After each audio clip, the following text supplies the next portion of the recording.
the topic central limit theorem. It is a topic in the second unit of probability and random process. So let's see Lindbergh-Levy's form of central limit theorem. See, consider x1, x2, x3, etc. xn. This be the sequence of independent random variables and identically distributed random variables. They are independent random variables and identically distributed random variables. Since they are identically distributed, see, mean of E of x1 is mu, E of x2 is mu, E of x3 is mu. That is, E of xi is equal to mu. Okay, mean is mu here. E of, that is, mu is the mean of each random variable. For all the random variables, mean is same. Mean remains same. Okay, and variance of xi, which is sigma square. That is, variance of x1 is sigma square. Variance of x2 is also sigma square. Variance of x3 is also sigma square. So variance of all the variables here are sigma square. Mean of all the variables are mu here. Okay. So what is the assumption? All these random variables, all these are independent random variables and identically distributed random variables with mean E of xi is equal to mu and variance of xi is equal to sigma square. I takes values from 1, 2, 3, etc. It goes, okay. N is infinity. N approaches infinity here. See, it goes on. The random variable, which goes on, okay. N tends to infinity. So, I is equal to 1, 2, etc. Okay. And let us consider now, see, Sn is equal to sum of n random variables. Let us consider sum of n random variables. Okay. Then Sn follows normal distribution with mean n mu and standard variance n sigma square. Okay. Standard deviation root n into sigma with mean n mu. Let us see, Sn denote the sum of n random variables. So the mean of each random variable is mu. When you find the sum of mu, it is n mu. Similarly, standard deviation for each random variable is variance for each random variable is sigma square. So Sn, since Sn denotes sum of all, it is n into sigma square. So what the theorem says is, then if Sn denote the sum of n random variables, then Sn follows normal distribution with mean n mu and standard variance n sigma square and n approach infinity. Okay, which is the statement of Lindbergh-Levy's form of central limit theorem. Okay, and there is a corollary for this theorem. There is a corollary. If you know these two, you can do problem.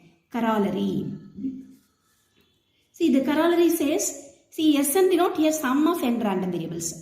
When we read the problem, if it says sum of variables, then we use this Lindbergh-Levy form. If they say average of the random variables, we use corollary of this Lindbergh-Levy form.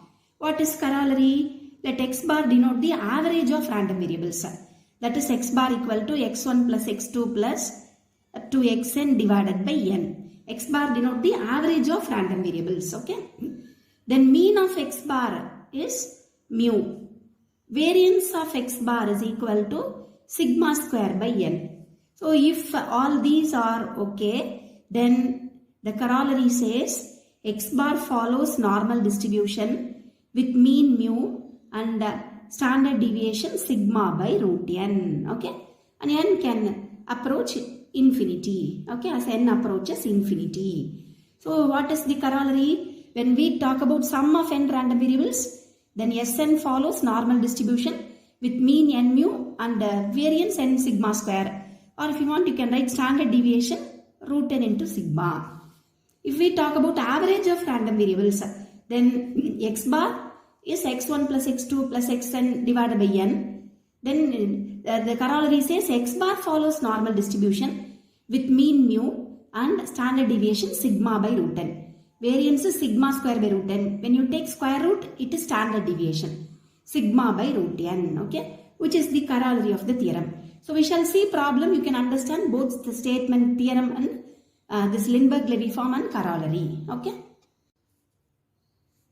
So I tell you now once again the statement of the Lindbergh-Levy form. If x1, x2, x3, xn or etc. are independent random variables and identically distributed random variables with mean of each random variable mu and variance of each random variable sigma square, then let's assume Sn the sum of n random variables. Then Sn follows normal distribution with mean n mu and standard deviation root n into sigma. Okay.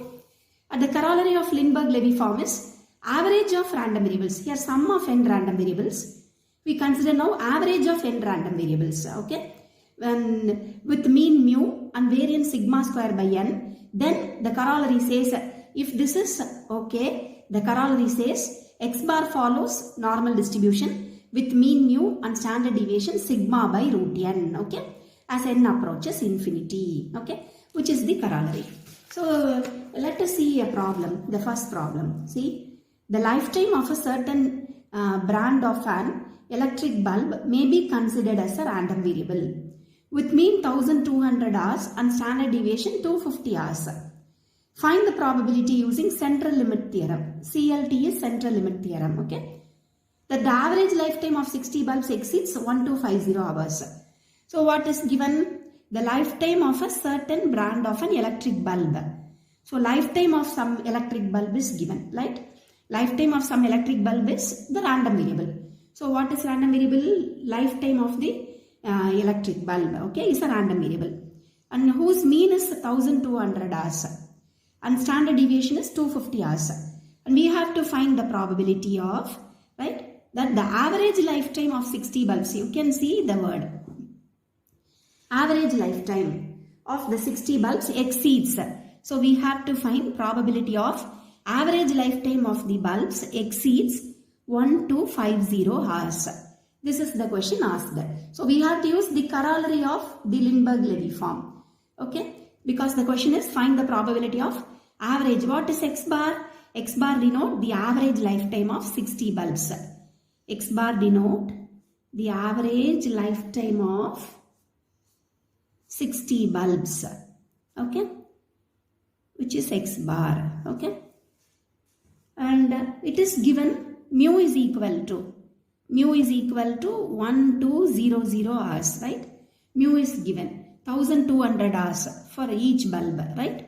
And standard deviation is also given 250 hours, okay? So it is given, see, with mean lifetime of the bulb is 1200 hours and standard deviation is 250 hours, which is given, okay? So this is E of x bar, right?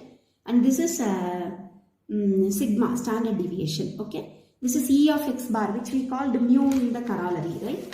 See, E of x bar is mu. So mu is 1200 hours, okay? Now the question, what is the question is known. Okay, so what we do is by corollary of central limit theorem. Corollary of central limit theorem. The corollary says x bar follows if all the given statements here are true.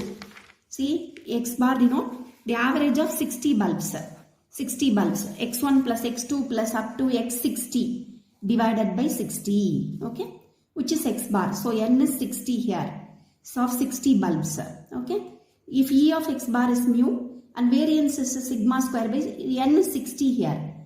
And standard deviation is given in the problem. If all these are okay, then the corollary says x bar follows normal distribution, right? Corollary says x bar follows normal distribution with mean mu and standard deviation sigma by root n. Okay.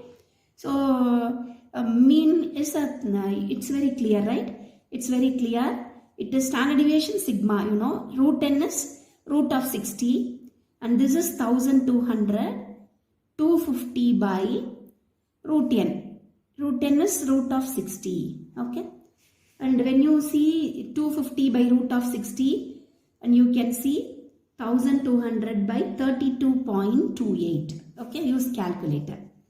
So x bar follows normal distribution with mean this one and standard deviation, right? Sigma by root n.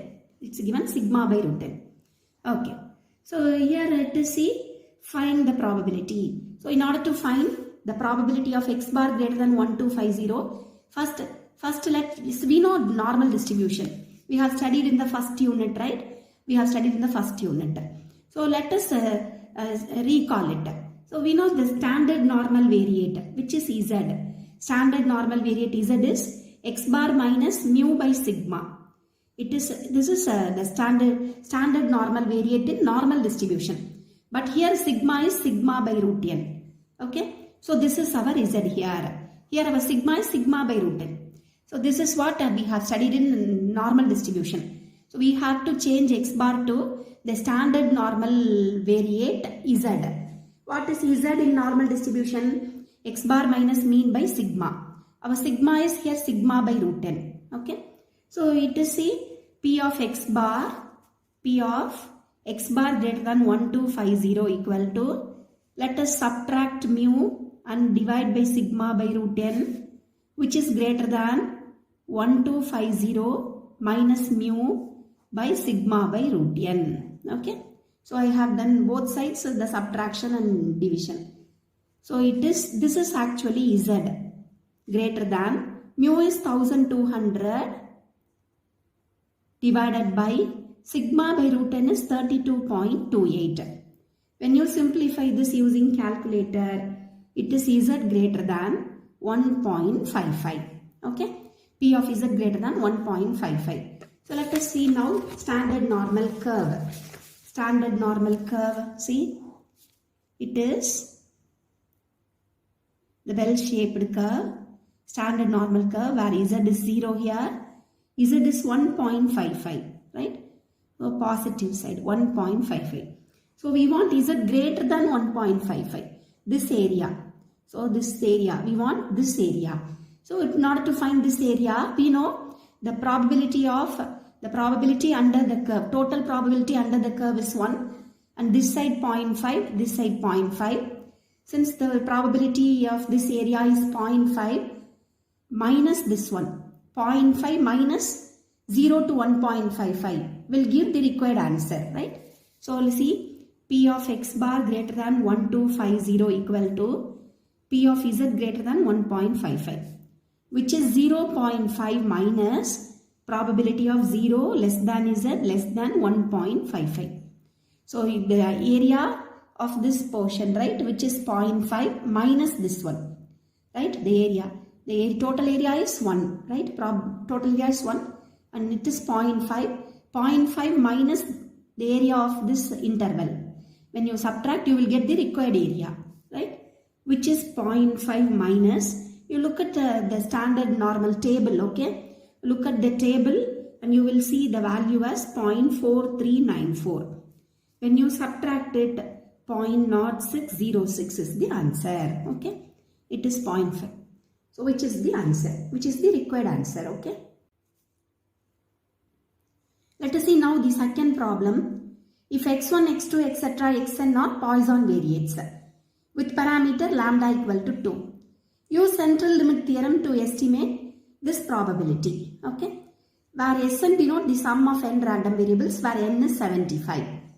This is what given. So you know central limit theorem, Lindbergh-Levy form of central limit theorem and corollary of Lindbergh-Levy form, right? So if it is asked Sn, then we use Lindbergh-Levy form of theorem. If it is asked like last problem, average of random variables, then we use corollary of the theorem, okay. So here we use the Lindbergh-Levy form, central limit theorem of Lindbergh-Levy form.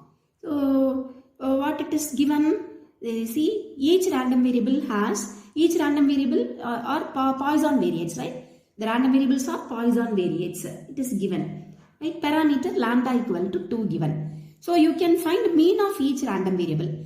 We know mean of Poisson variate. What is mean of Poisson variate? Mean of Poisson distribution is lambda. Variance of Poisson distribution is lambda. You know, right? You studied in first unit. Mean and variance of Poisson distribution are same. So lambda is equal to 2 given, right? Once you know variance, you can find standard deviation, which is square root of variance is standard deviation. So each random variable has mean 2 and standard deviation root 2. Okay. So what is the statement of the theorem? If x1, x2, etc. are independent random variables, If they have same mean, all random variables have same mean and standard deviation. And if Sn denote x1 plus x2 up to xn, then the statement says Sn follows normal distribution with mean n mu and standard deviation root n into sigma. Okay. So this is the statement. Right. If all those things are true, right, which we studied. See, they are independent random variables. They have same mean and same variance and standard deviation. And if Sn denotes sum of n random variables, then statement says Sn follows normal distribution with mean n mu and variance root n into sigma. Okay. So this is known now, right?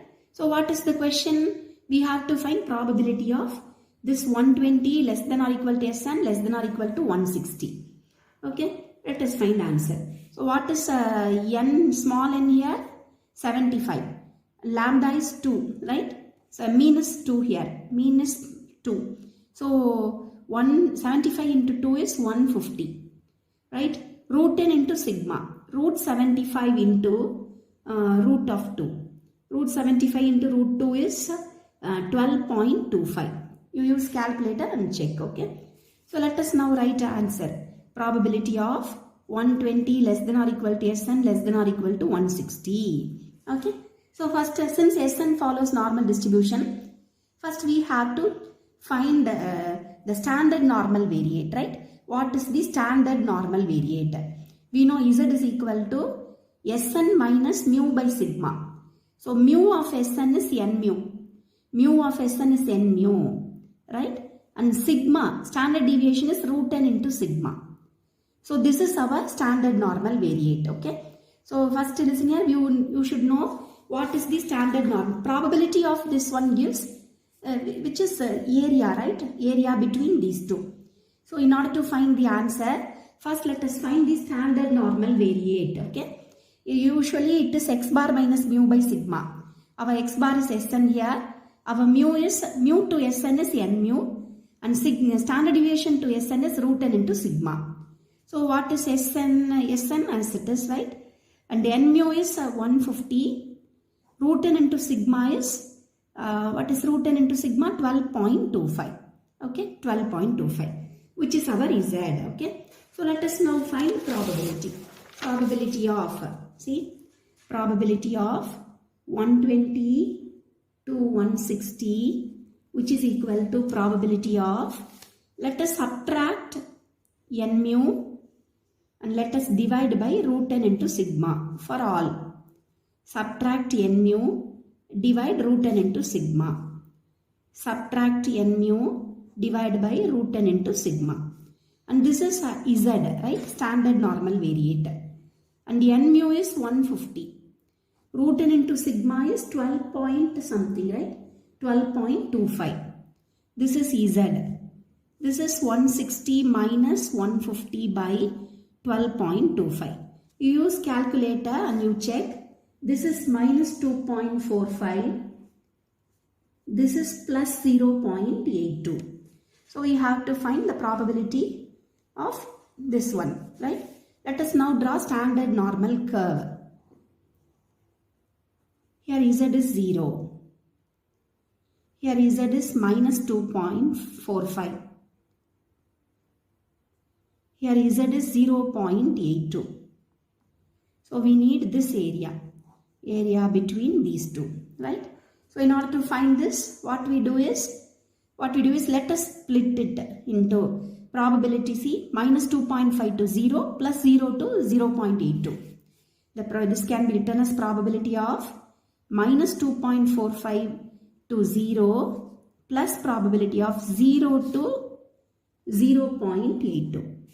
And since we can use symmetricity, right? Symmetry, right? Here minus 2.5 to 0. The probability of minus 2.5 to 0 is same as 0 to plus 2.5. So it can be written as 0 to 2.45 plus probability of, okay, 0.82. You use table now, standard normal table. Use and you will see the answer.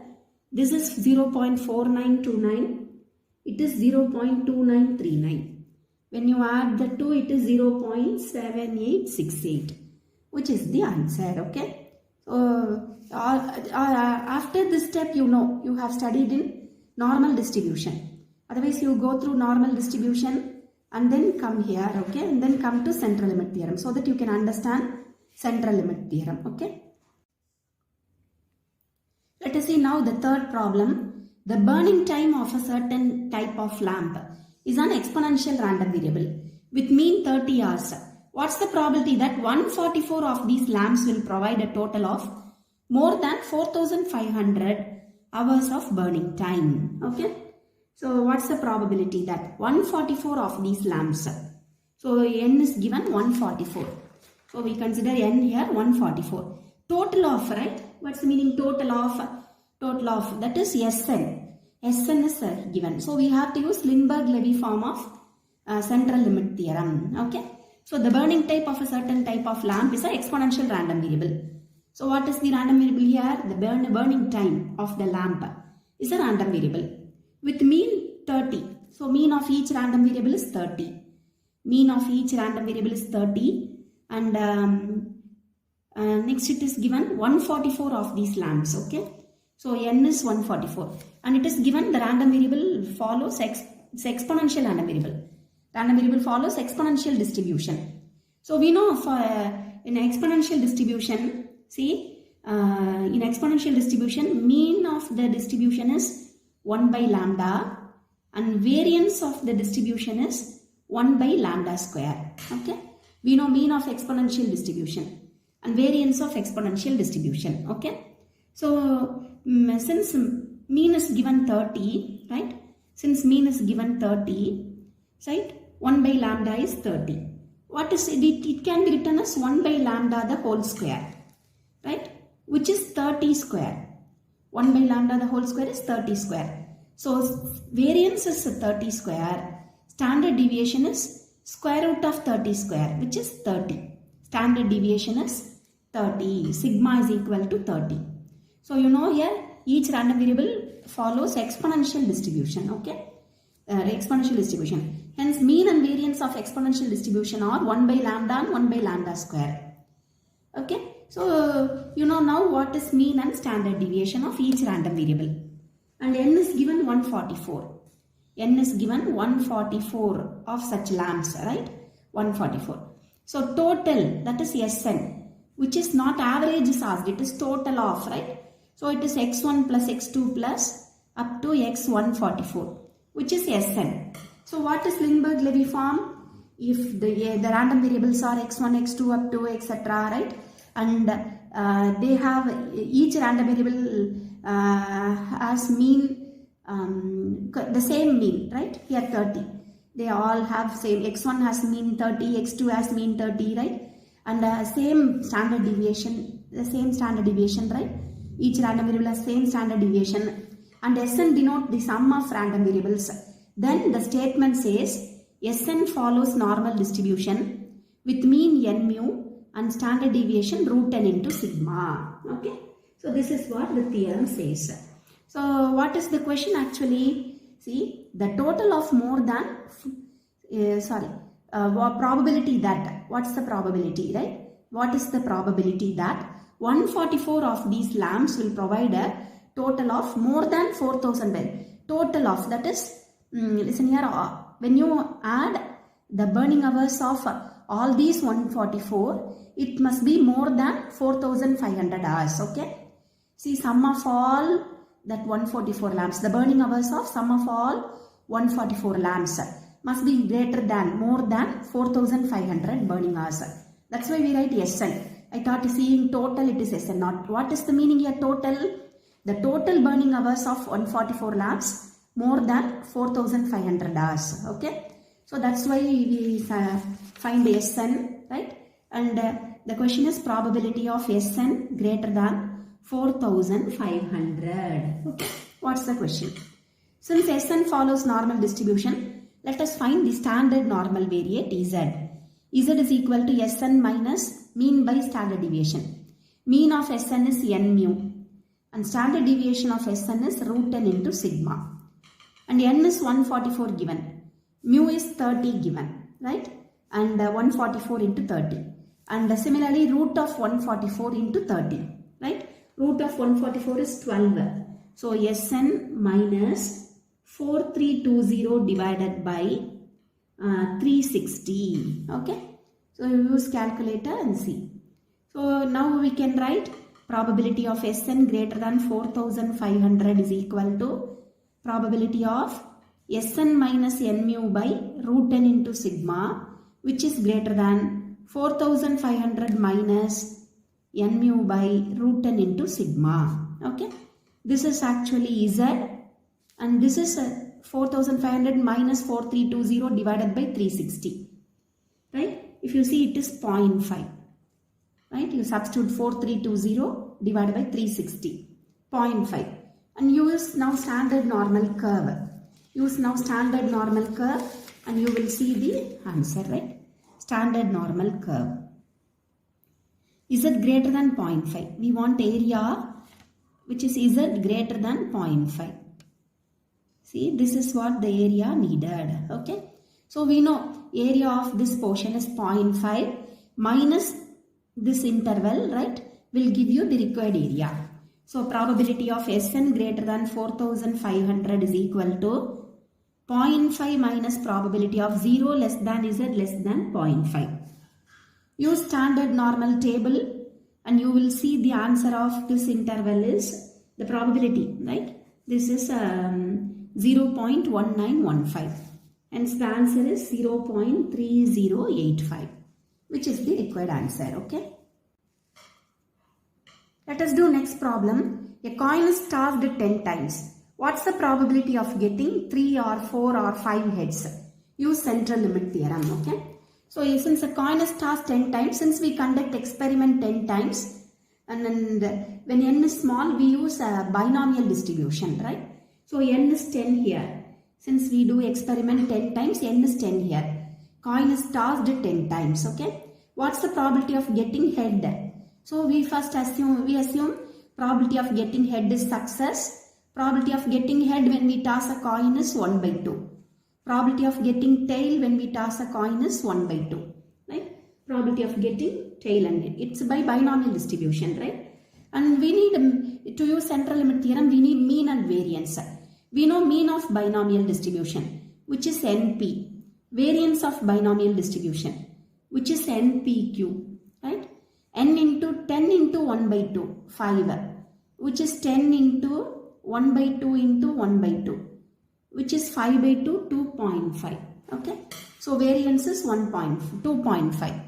Okay. So standard deviation is root of 2.5, which is 1.58. Okay. Standard deviation. You take square root, it is 1.58. And here you read the question. So from this, it is difficult to understand, right? Whether you have to use Sn, that is Lindbergh-Levy form, or the corollary of Lindbergh-Levy form, right? Because the question is probability of getting head, 3 heads or 4 heads or 5 heads.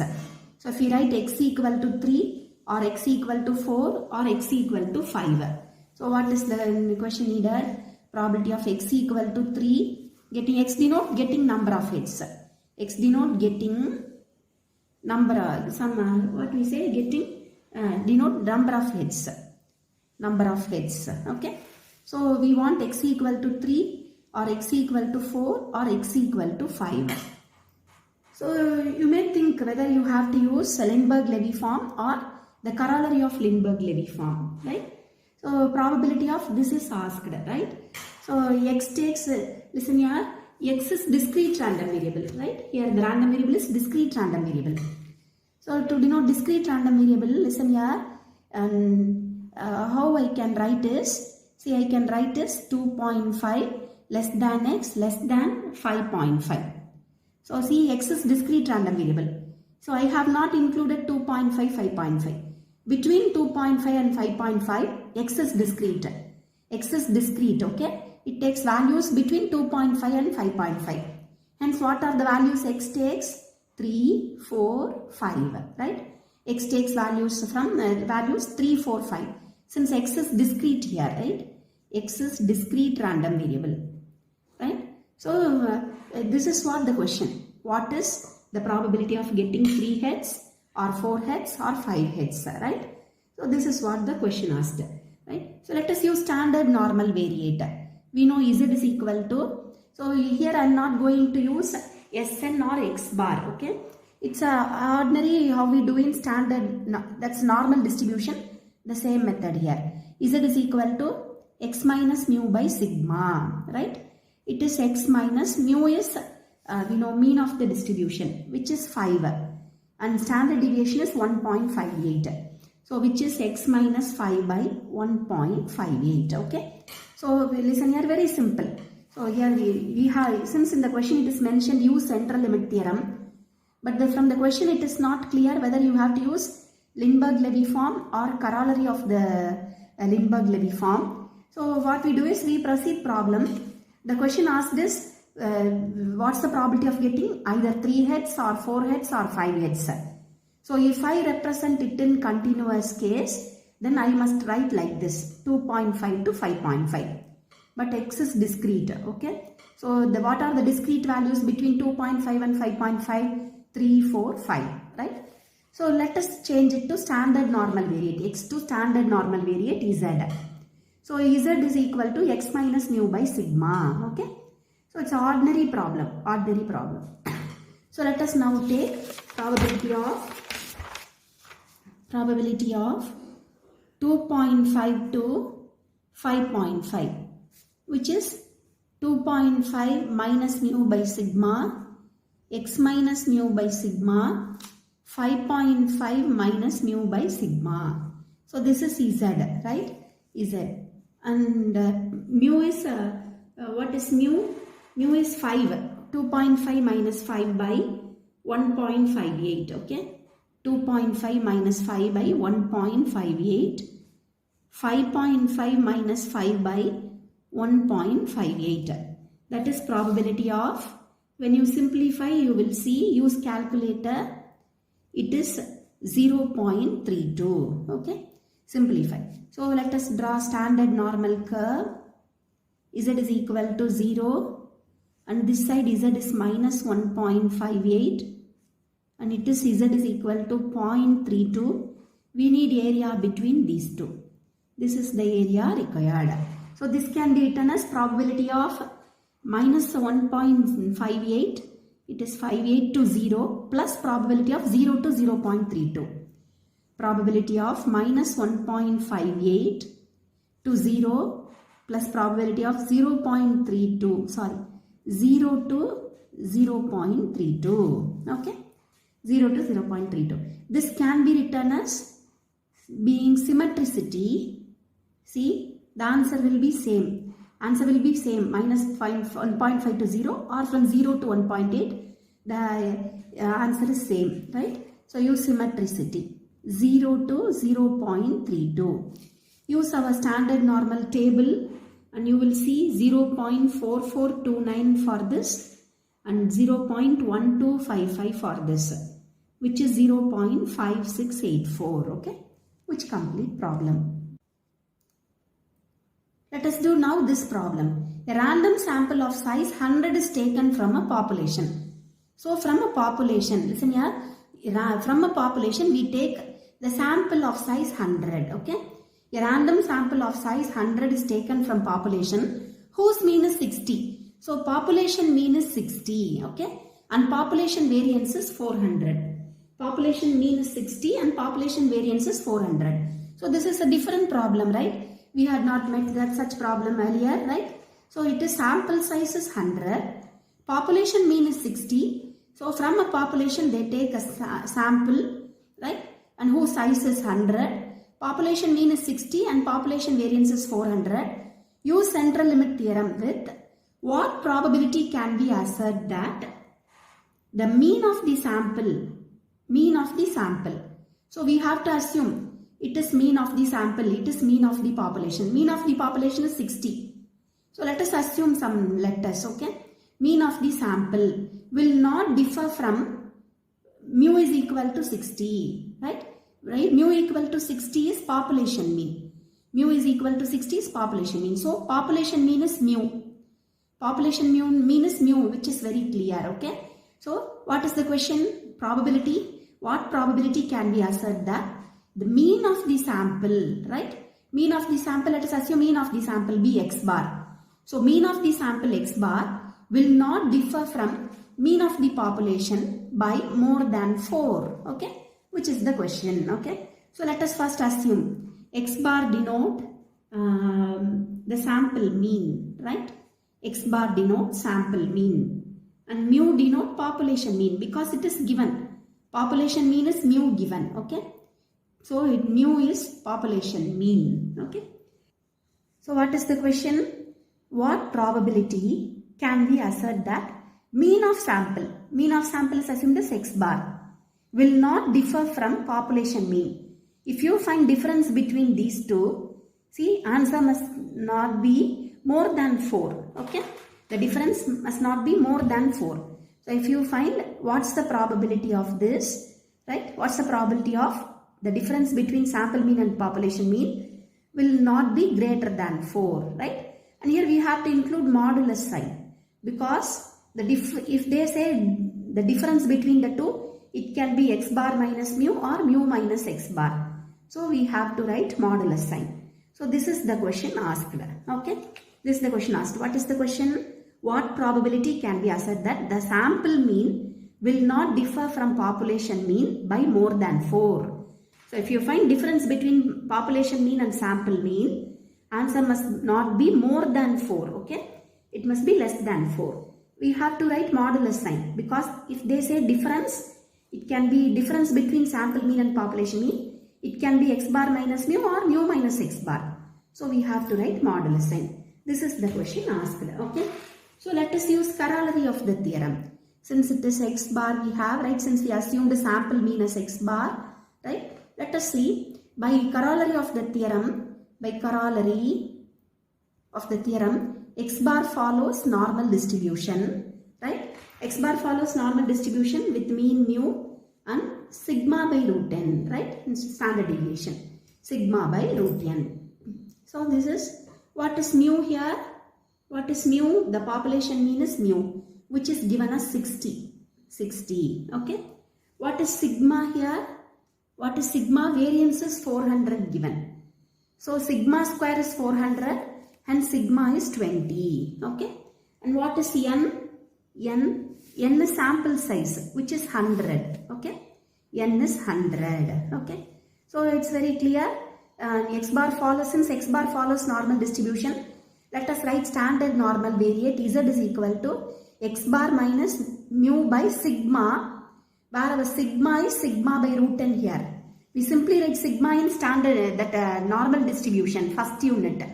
But here in place of sigma, we have sigma by root n, which is our standard normal variate. This is our standard normal variate. So let us write now probability of modulus of x bar minus mu, x bar minus mu less than or equal to 4, which is equal to, right, probability of, this can be written as, you have studied, right? You have studied. If I say mod x less than or equal to 4, that is x takes values from minus 4 to plus 4, right?